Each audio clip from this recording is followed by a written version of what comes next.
great honor to introduce the next speaker. It's Svitlana Vakulenko. Svitlana is an assistant professor in the Vienna University of Economics and Business in the Institute of Data, Process and Knowledge Management. She's a tenure-track professor there, and she's leading a very large project founded by the Viennese Scientific and Technology Transfer Funds called on the topic of, let me read it again so that I say it properly, knowledge representation learning for large language models, which is in fact precisely the topic of her talk. I didn't, I had it in bigger font right here.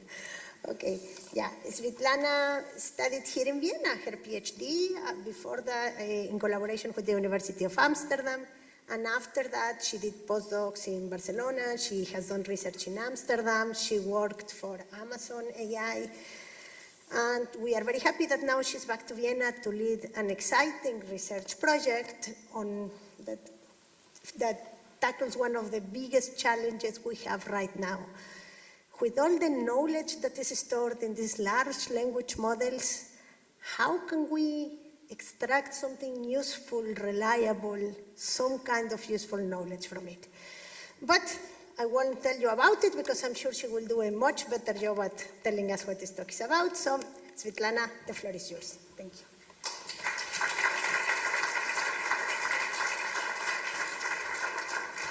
Thank you, Magdalena, for a very great introduction, and she basically covered this part of my slides. So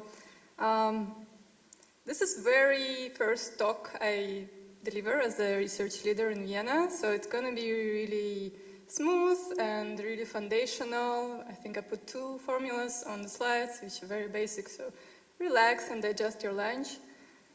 So what I want to stress is that now we made a history because we established the first Vienna research group at Wirtschaftsuni, and it does focus on research in AI.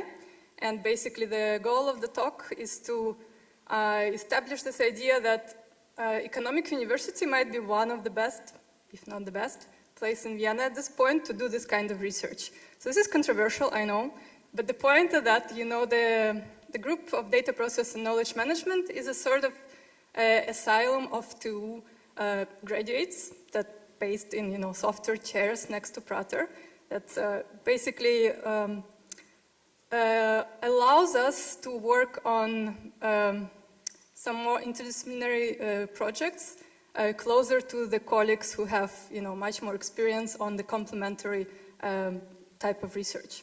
All right, so this is the group so far. We're really small because we just started. So I started in June, and then Adrian joined in August. Adrian, somewhere here, yeah. And then we also have Vahid, who joined in October. So there's really not much to talk about, but more like inspiration and the directions for what we are working on for the future. All right, so the focus area of our group is information retrieval.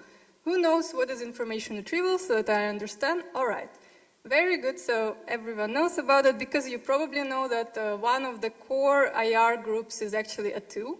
So Alan Hanbury and Andreas Rauber already probably talked about this stuff, so I'm going to cover it really fast. So the basic problem in IR is that we have information seeker, which is essentially every single one of us, every day, might have some information needs. So if we talk about research, you know, the regular thing we have to do is to find related work. And the way to do it is we go online, right? Because no one else nowadays goes to the library. So you have the systems to support the search. And we formulate it as a, let's say, a search query. And then there is a model underneath the search engine, so think Google, that allows us to retrieve relevant documents. So there is a huge document collection. And this part is why this simple problem is very hard, is because it has to scale to the size of all the information in the world. Even think about the web, it's like millions of documents. And you have to access information really fast. Otherwise, it's, yeah, it's like a library, you know, too slow is not good enough. All right, and then what the traditional approach is that this retrieval model matches the documents, meaning that it assigns a relevance score.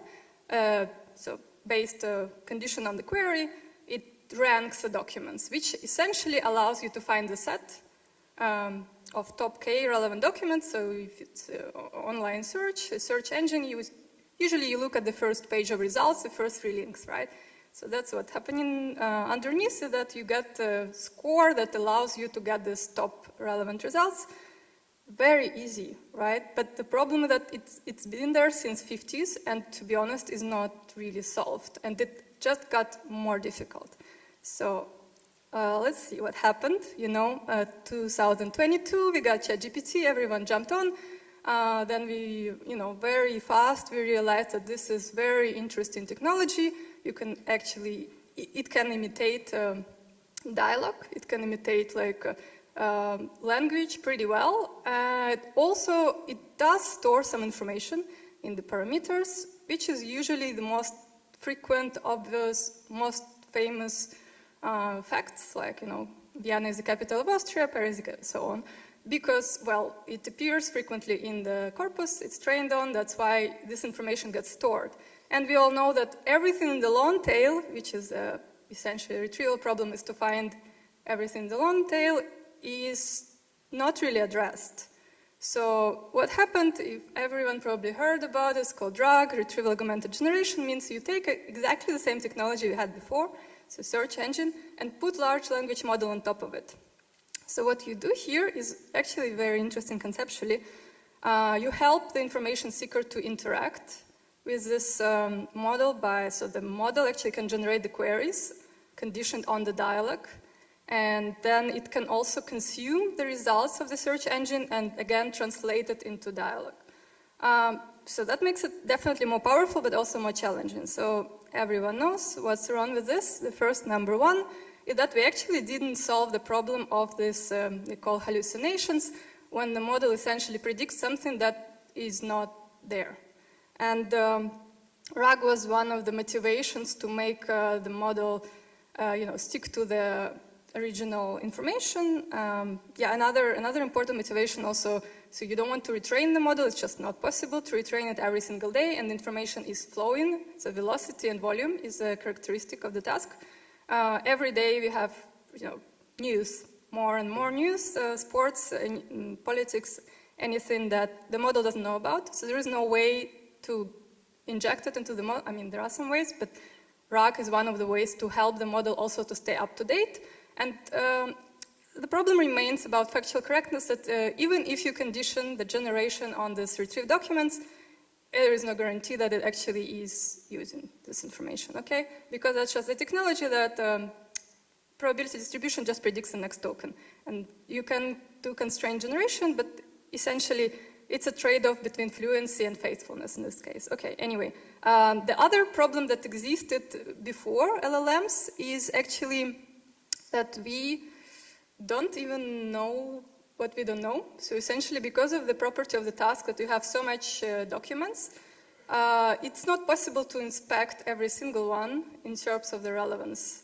So usually what you do, like pooling in IR, means that you use information retrieval systems and then check only the stop results. So essentially, it's a needle in the haystack. You never know if there is something there which you didn't match, because your model is creating the bottleneck to the results. So this means that you often trade off also, so if you think about information problems, that you can focus only on the most relevant. So if you already know something and the model can retrieve you something that is more like in-depth follow-up, or it also might decide to create more diversity of the results, right? But the bottleneck is that we actually never know if it's complete, the set of results. So that's one interesting problem we still have. And third, the funny thing about the whole state of technology right now, that we know that this, the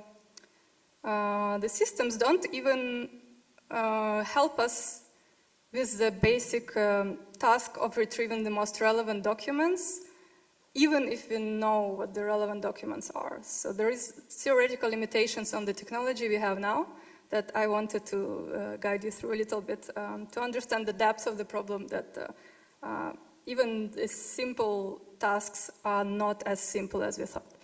All right, so what we were gonna focus is now what is the retrieval model here, right? So let's uncover the green box. This is the approach that was there since 70s. So it's called BM25, and it's as simple as matching keywords. So basically, TF-IDF is the idea that you look at your query, you look at your documents, and you model them as bag of words. So these are not sets, which allows you to calculate the counts of terms. So think about climate change. It means that you're going to just look up this exact word, and from the inverted index, you retrieve the documents that mention exactly the same words. And why we moved forward is because of the vocabulary mismatch. So it's easy with some fixed terminology, but once you try to formulate something more diverse, there is some problem like paraphrases, right? So that's when vectors took off, because dense retrieval is this new paradigm that allowed us to represent meaning.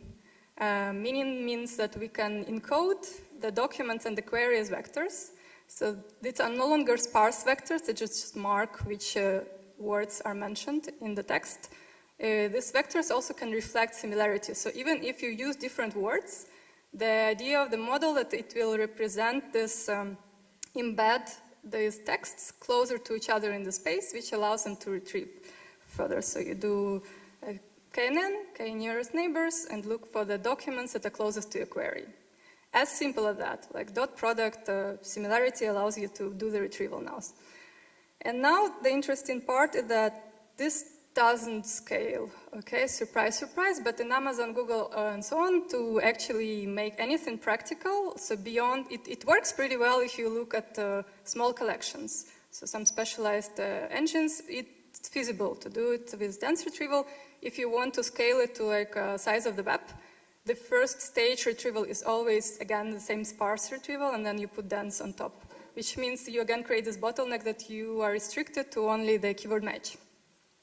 But yeah, so the interesting finding here I wanted to share is that intuitively, the representation bottleneck comes from that the more documents we get, the higher dimensionality we need.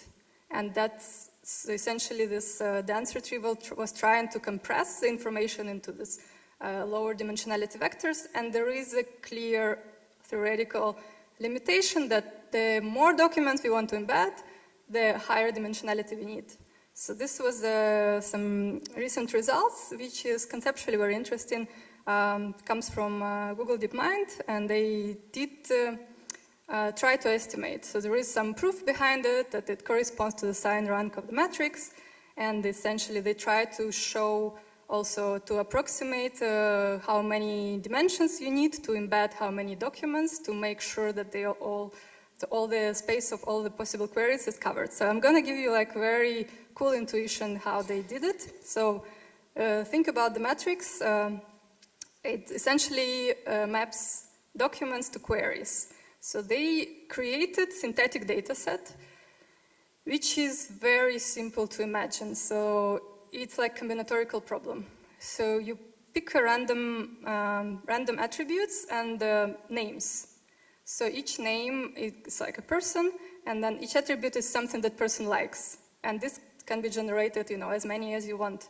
And they wanted to model this exact task where you have, for each attribute, you have 2 relevant documents. So think about it, there are only 2 people who like apples, right? And they can generate this data set in like natural language, and it represents exactly this relevance matrix. So that we know that the retrieval task is to retrieve the document, which is the name of the person who likes attribute Q1, right?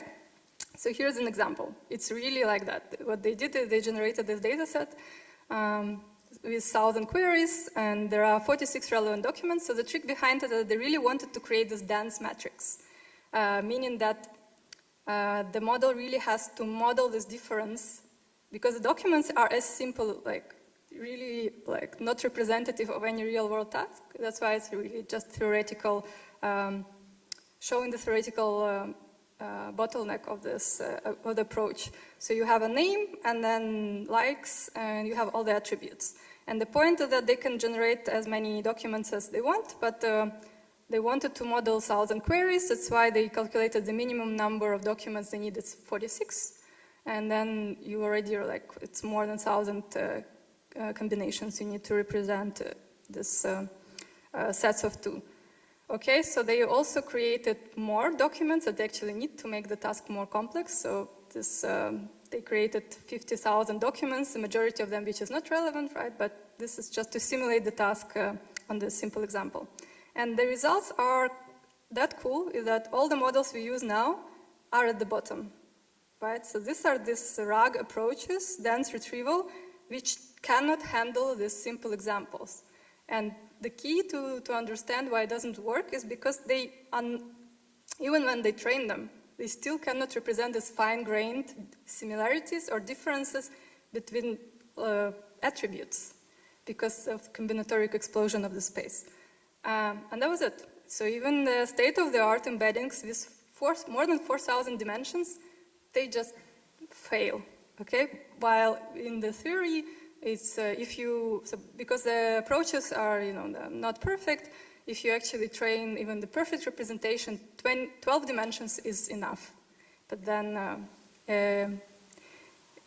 it's really a simple example to show that BM25 is handling this task at 0.8, and the dense retrieval is failing at this simple task. Okay.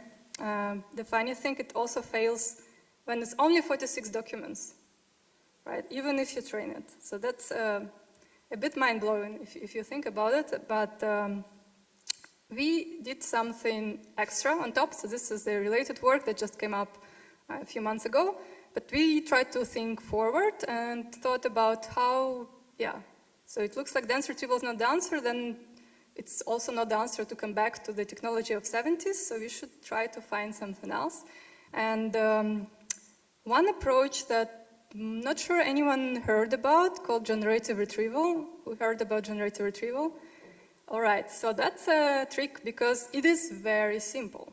It is as simple as applying this LLM or a generative model that will produce you not the answer, but some way to retrieve the documents. So it could be document IDs, but we looked at the approach from 22 NeurIPS, where they essentially generate this bag of words, which are no longer just the same words, but it's in a way query expansion. So it can generate you apples likes, because that's a question, that's obvious, but then it can also expand it to fruits, or some sort of, it can handle semantics because it's a language model. It knows all the paraphrases.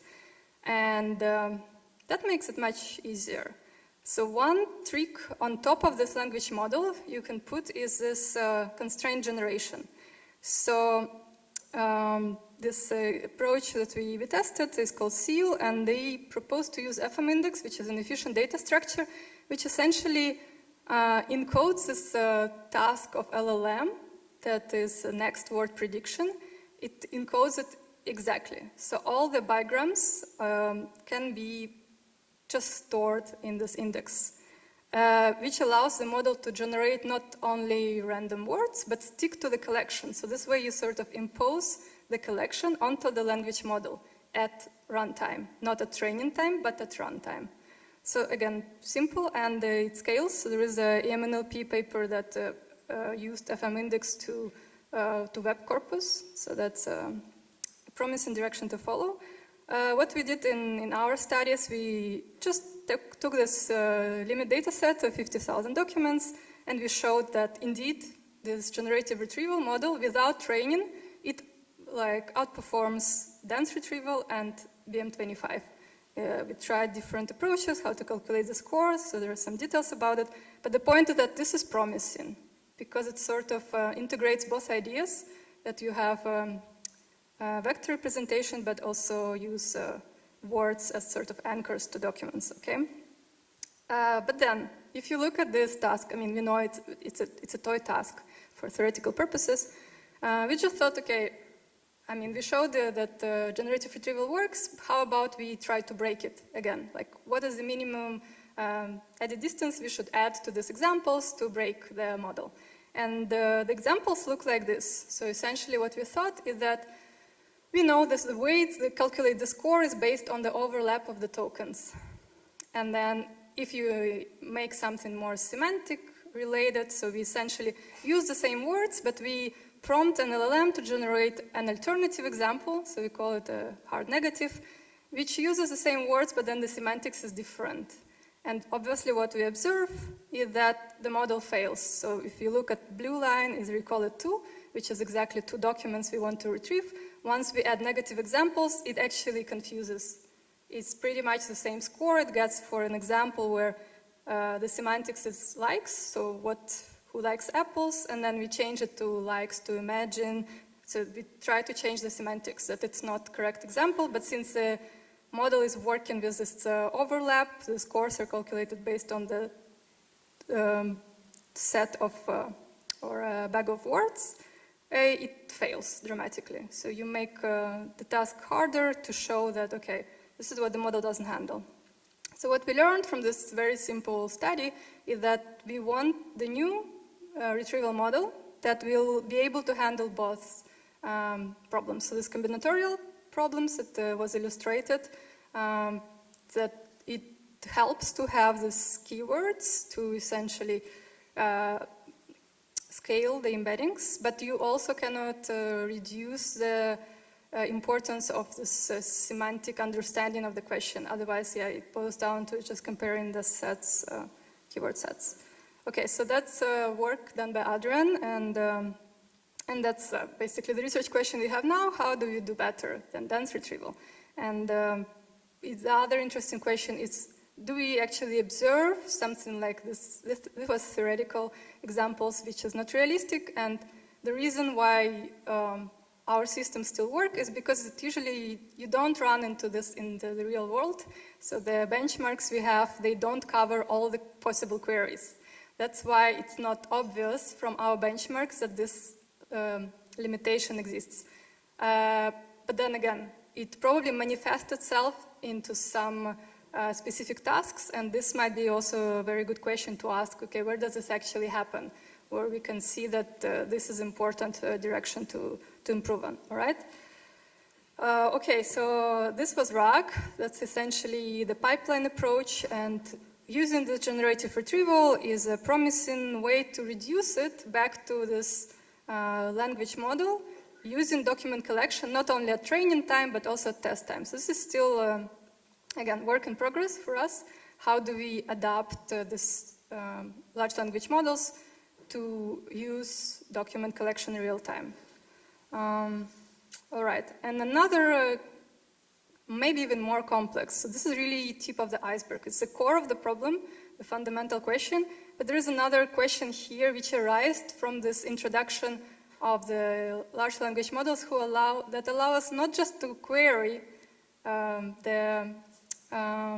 this document collection, but to actually have a dialogue. And this introduces a problem that we don't even know where to start from, because this information-seeking dialogue, it never really existed before. And it means that we don't really have the data to imagine how this interaction will happen. So this is the, again, next direction is to be able to evaluate these models. We need to probably create an environment that will allow us to study this information-seeking dialogue, meaning that we want to analyze maybe different phases, the goals of the information seeker, and we want to be able to simulate this task because it's an inherently long-tail problem. So to be able to collect the data and also to evaluate these models, it's most likely we will need some kind of simulator like you have for AlphaGo. Is easier, right? Because you build a simulator to train the model. This dialogue, there is no way to really train it in real time, so you probably need to build some models that understand the functioning or the ideas behind this dialogue. So there might be some other model that models this interaction specifically. So it might be not just predicting next tokens, but actually have some latent variables. When we try to understand where the user comes from based on the dialogue, you want to understand, okay, what the user already knows and what they actually want to know. So this is important for exploratory research scenario where you have open information needs. It's not just asking a question like a factoid question. But it's more like, I want to learn more about the history of Austria, you know, and there you really don't know where to start from because there are so many possible solutions, and it's really personalized interaction, so it really depends on the user. That's why I think modeling is the next step we really should look into if we want to address this task. All right, so one point I wanted to raise directly to this motivation is that in particular for information retrieval is not just the development of the AI, it's also the understanding how we interact with this technology. And for this, it's important to have this, it's a little luxury to work on the theoretical problems, as I showed you, because it's not clear if it even translates to anything useful in practice. So this is a bachelor student who is working with us now at WU, and he's a practitioner in text law, so he's like a working student. And it's great to have bachelor students like this working on a thesis with you, because they actually know more about the domain that you try to research on than you. So you learn from this interaction just as much as they do. And it's really beneficial because you have access to this professionals. You don't need to apply for some extra collaboration with some researchers who have no time for you. So that's why what I was saying in the beginning, that an economic university gives you this unique opportunity where these people come to you and you can ask them interesting questions that inform your models. Like, we want to understand how this, what is the future of this profession? Because essentially what happened is that the technology is mature enough and people adopted it before we even understood how to work with it. So this is really like catching up with understanding what is not working well, how do people want to use it, and these are not the questions that we usually ask for, but this really informs how we should build our models for them to be relevant in the real world. So yeah, that's what I want to stick here. And so we still have 2 PhD positions. In case you're a master's student or you have a master's student who doesn't want to work with you, please reach out. We are hiring like next month. This month already. Yeah, thanks for invitation, and WWTF for the great opportunity to be back in Vienna.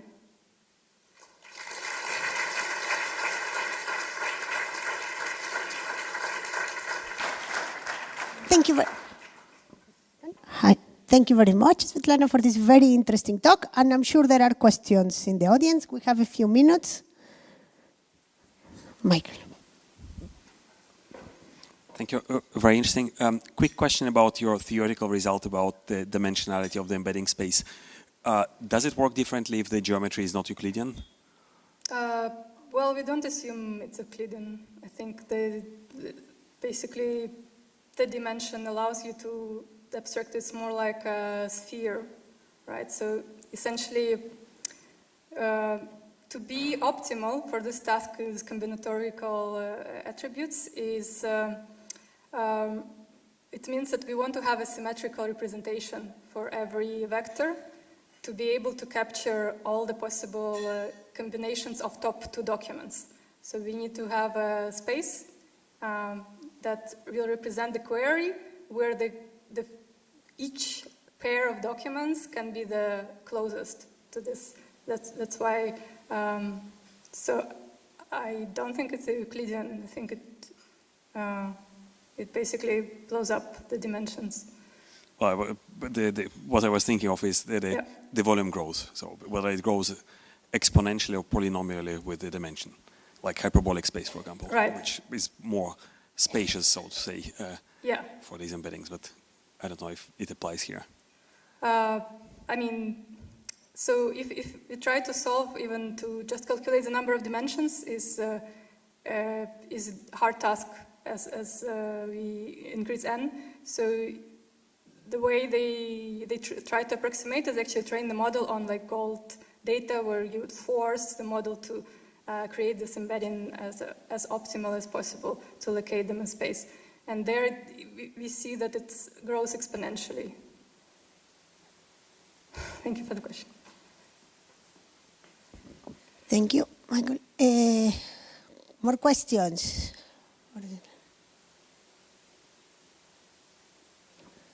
Oh, there's one here. Okay. Hello. Yeah.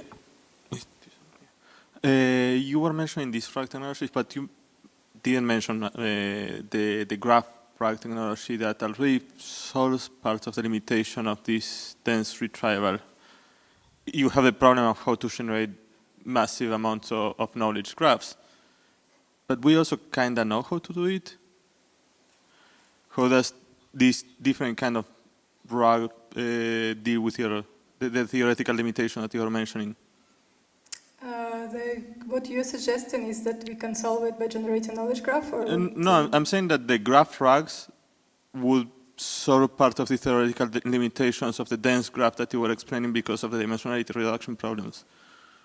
Yeah, I agree. So that if you have a knowledge graph, then we don't have the problem. Unless we use the graph embeddings, then we basically put ourselves in the same bottleneck. I mean, knowledge graphs have their own issues that we don't have knowledge graphs out of the box, and documents we do have out of the box. So if the knowledge graph is a solution or not is still the question.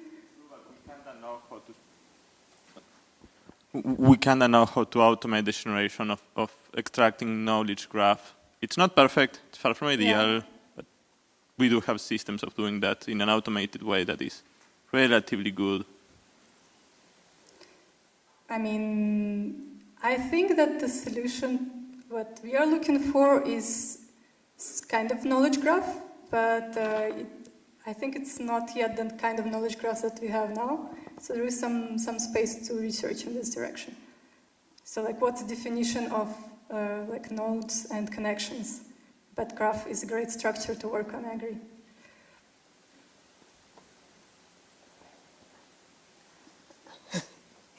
And do the current knowledge graphs in their current shape and the knowledge stored in them, do you see any place in this pipeline where they could help? I mean, we use it, right? So there are companies who successfully work on applying knowledge graphs, RAG, but it's very clear it's still a work in progress. So the main bottleneck with knowledge graphs, they don't occur naturally. If you try to manually extract them, it doesn't scale. If you try to automate it, it's error prone. So if you think about this FM index that they introduced is also a graph, which shows you just the relations between the words. So I think some more basic approach then doesn't rely on overly complex modeling of entities, because there are a lot of assumptions that go into like what is an entity, and there might be some representational bottlenecks again that don't allow us to represent all of the information we want into a knowledge graph, right? Mm-hmm. So I think there is some space to research for us, at least for the next 5 years. I agree, definitely. There is plenty. I remember one of our colleagues who used to say that everything in computer science are graphs, right? Do we have more questions? I hear these guys here at the front skimming, no? Okay. Well, since we are running a bit late, if we have no further questions, I would ask you to join me in thanking Svitlana for this very interesting talk. Thank you.